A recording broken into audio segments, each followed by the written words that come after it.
நம்ம உணராம திரும்பி கொடுக்கிறோம். ஏன் பூஜாரி சம்பளம் கொடுக்குது, பென்ஷன் கொடுக்குது, போனஸ் கொடுக்குது அரசாங்கம்.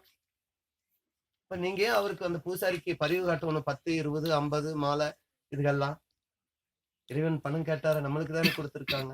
அப்படி நீங்க அவங்க மேல பரிவு காட்டுற போது பஞ்சாயத்து போர்டு காட்டணும், கரண்ட் பில்லுக்கு காட்டணும், பஸ் டிரைவர் கண்டக்டர் காட்டணும். ₹1 எவ்வளவு நாம சண்டை பிடிக்கிறோம் கண்டக்டர் கிட்ட. அப்ப இங்கு ஏன் அந்த தாராளம்? இறைவன் பணத்தை வைத்து அருளை பெற்றுவிடலாம் என்று நினைத்து விடாதீர்கள். இறைவன் வேண்டுவது உங்களிடம் ஒன்றே ஒன்றுதான், பணத்தை கொடுத்து மக்களே என்னால் படைக்கப்பட்ட உலகத்திலே நோயோட எத்தனையோ பேர் இருக்காங்க, மருந்து வாங்கி கொடு. பசியோட எத்தனையோ பேர் இருக்காங்க, உணவு வாங்கி கொடு. கல்வி அறிவில்லாத குழந்தைகள் எத்தனையோ பேர் இருக்காங்க, அவங்களுக்கு கல்வி அறிவு கொடு.